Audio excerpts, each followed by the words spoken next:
चलो भाई न्यूज़ सुनते हैं, देखते हैं गोदी मीडिया की आज कौन सुताई कर रहा है। चलो मिलते हैं वीडियो में, करते हैं बाद में बात। ये आपने झूठ बोला है, गलत बयान मैंने करेक्ट कर लिया अपने आप को, मुझे लगता है कटवाना कह दिया मैंने। मुकदमे का सामना ना करना पड़े, मुंह से कटवाने की जगह कटना निकल गया।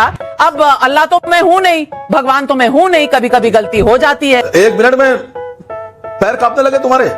अरे मेरे पैर जो है ना, यहाँ पे आके देखिएगा कितने कांप रहे कितने नहीं। सवाल पूछती हूं आज असीम वकार साहब से।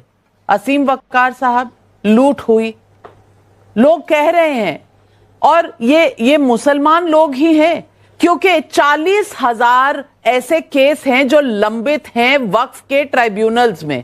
इसमें से 10,000 केस ऐसे हैं जो इन ट्राइब्यूनल के खिलाफ, वक्फ के खिलाफ हैं।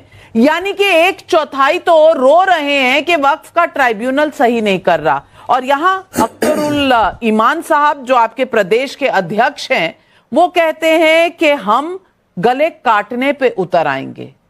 यही है क्या इस देश का लोकतंत्र? और गलत कह रहे हैं कि गले कटवाने पड़ेंगे हमें, तो हम कटवा लेंगे, हम कुछ भी कर लेंगे। मैं पूछना चाहती हूं कि यही लोकतंत्र है, यही संविधान है जो आप देश में लागू करवाना चाहते हैं?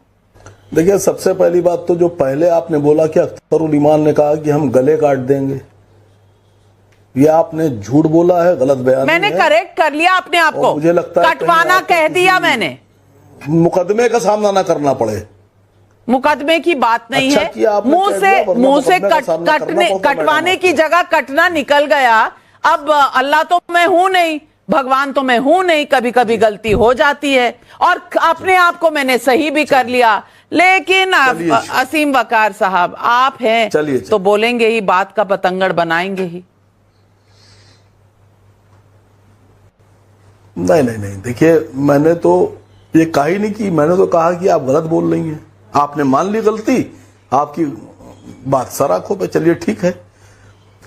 मैडम, ये सवाल नहीं उठता है कि कौन ये साबित कर रहा है कुरान में क्या लिखा है, ये है वो है।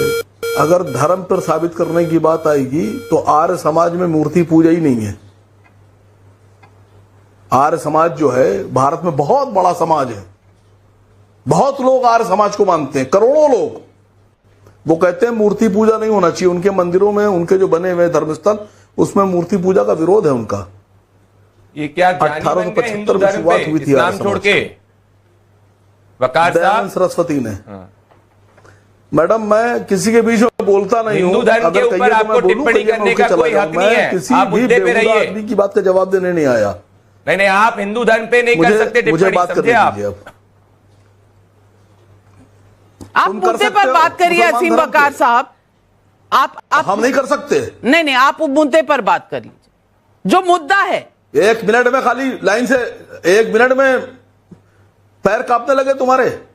अरे मेरे पैर जो है ना, यहाँ पे आके देखिएगा कितने कांप रहे कितने नहीं, और कौन पकड़ बना रहा है। वकार साहब, अपनी मुद्दे पे बात करिए। हिंदू धर्म के ऊपर आपको बोलने का कोई हक नहीं है। आपके धर्म का सम्मान है, आप हिंदुओं के धर्म का सम्मान करिए। या तो पहले आइए, धर्म परिवर्तन करना है, धर्म परिवर्तन करिए, हिंदू धर्म के अंदर शिक्षा लीजिए, स्कॉलर लीजिए, सर्टिफिकेट लाइए, फिर बात करिएगा। इस तरीके से नहीं चलेगा। जिस हर धर्म का सम्मान होना चाहिए, हिंदू धर्म का सम्मान करिए। मौका दे रही है बोलने का। आप बोले ना, आपको देखिए, तो मौका मैंने जो दिया। कहा था ये कंफर्म है कि मेरी बात बहुत, हाँ, मेरी बात बहुत बढ़िया हिट कर गई। ये तो मुझे कंफर्म है, तभी मिर्चें लगी, तभी बोलने लगे आप।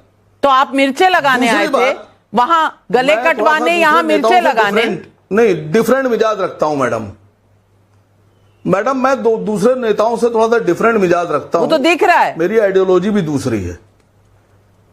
मेरा मानना यह है कि जो लोग सरकार करते हैं, सरकार में रहते हैं, वो चाहे जितना जुल्म कर लें, जो दिल चाहे कर लें, और चाहे जितनी मोहब्बत लुटा दें, कोई फर्क नहीं पड़ता है। सरकार में अगर कोई बादशाह मोहब्बत लुटा रहा है तो यह भी उसका फर्ज है, और जुल्म कर रहा है तो वो आगे तैयार रहे। जिन लोगों ने 700 साल हुकूमत की, उनके परिवार के लोग आज रिक्शा चला रहे हैं मैडम, होटलों में बर्तन मांज रहे हैं। नहीं, पर आप कहना क्या चाह रहे हैं? बर्तन मांज रहे हैं तो वक्फ उनका ख्याल क्यों नहीं रखता? कहना था, वक्फ में इतना कुछ है तो उनका ख्याल रखना चाहिए ना वक्फ को। अरे बात तो सुनिए मैडम। मैं बात सुनने को तैयार हूं, कहानियां मत सुनाइए। समर्थन किए थे वो भी रिक्शे चला रहे हैं। सुनिए सुनिए, वो भी रिक्शे चला रहे हैं। जिन लोगों ने नाजायज बादशाहों को, जालिम बादशाहों का समर्थन किया था, वो भी आज बेचारे बड़े परेशान हैं। उनके बच्चे भी रिक्शे चला रहे हैं। तो देखिए, अल्लाह की लाठी में आवाज नहीं होती है और बहुत घंघना के पड़ती है। नहीं पड़ती है, जब पड़ेगी तो देख लेंगे। लेकिन मुझे इसका कॉन्टेक्स्ट आज की डिबेट में समझ नहीं आ रहा। नविका जी, मैं बिल्कुल नमाजवादी पे आ रहा हूं, लेकिन आपसे हो सकता है गलती से एक बात निकल गई हो जिसको करेक्ट कर लीजिएगा। आपने बोला कि बिहार में ऐसा कहा गया कि संविधान को कचरे के डब्बे में डाल देंगे। या तो वो बाइट सुना दिए और या अपनी ये बात वापस कर लीजिए, क्योंकि वहां संविधान को जब वो कह रहे हैं कि हम इस कानून को डाल देंगे, तो कानून तो संसद ने पास कर दिया, तो अब तो संविधान में है ना। जब तक सुप्रीम कोर्ट उसे स्टे करे या ना करे, तब तक तो वो कानून का हिस्सा है। कैसी बात कर रही हैं आप? क्यों? अब सुनिए, संसद किसी लॉ को पास कर देगा तो वो संवैधानिक नहीं है क्या? बात है ये, देखिए। नहीं, वो संवैधानिक नहीं है। संसद लॉ पास कर देगा तो किसी ने कहा कि संविधान को कचरे में डाल देंगे? अरे तो संविधान द्वारा पारित कानून को अगर आप कहेंगे कि कूड़ेदान में डाल दिया जाएगा, जिसके ऊपर सुप्रीम कोर्ट ने नहीं कहा इलीगल है, तो क्या संविधान को कूड़े में डालने की बात नहीं हो गई? संविधान की स्पिरिट को क्या पार्लियामेंट नहीं पास करता है? कैसी बात करेंगे? पार्लियामेंट इलीगल लॉ को पास करेगा? नविका जी, इनको चुप कराइए। आपका शो बहुत प्रेस्टीजियस होता है। नहीं, चुप क्यों कराऊं? आप मुझे कह रहे हैं कि ये संवैधानिक नहीं है। जब एक एक्ट पास हो गया, लॉ बन गया, तो वो संविधान का हिस्सा हुआ कि नहीं हुआ? हमारे देश के कानून का हिस्सा हुआ कि नहीं हुआ? आप मुझे प्लीज मौका दीजिएगा मुझे अनइंटरप्टेड। पहली बात मैं फिर से रिपीट कर रहा हूं, मैं उस पर पूरी तरह स्टिक हूं कि वहां पर किसी ने नहीं कहा कि संविधान को कचरे के डब्बे में डाल देंगे। अब मैं आता हूं, मेरे हाथ में ये संविधान है, ये इतना बड़ा, ये उत्तर प्रदेश की विधानसभा में बांटा गया है।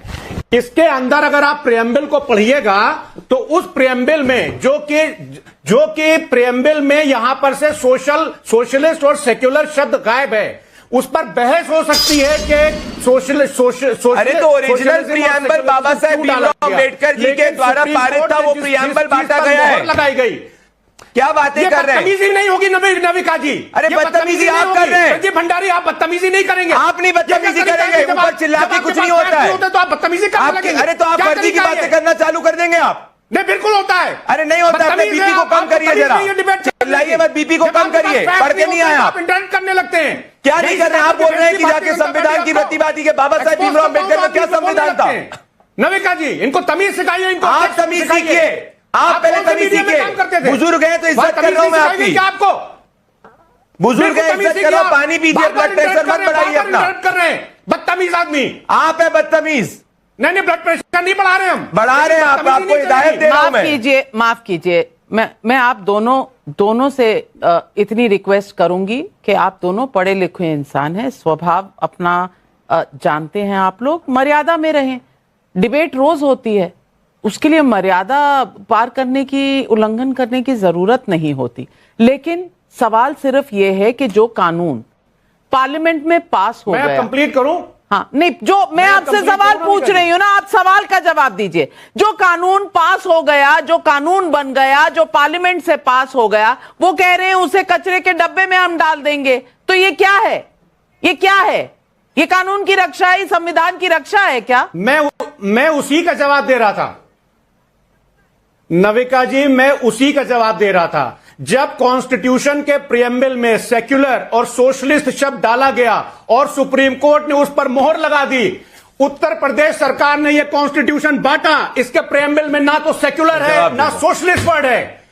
तो ये क्यों किया गया? क्योंकि ये ओरिजिनल है। सरल सी बात है, ये ओरिजिनल वाला आपको दिया गया है। अब प्रदीप भंडारी जी जवाब दीजिए। नविका जी, क्या बाबा साहेब भीमराव अंबेडकर जी द्वारा कॉन्स्टिट्यूएंट असेंबली के द्वारा पारित original text of the constitution बांटना कौन से सुप्रीम कोर्ट के ऑर्डर के हिसाब से इलीगल, इमोरल, अनकॉन्स्टिट्यूशनल है?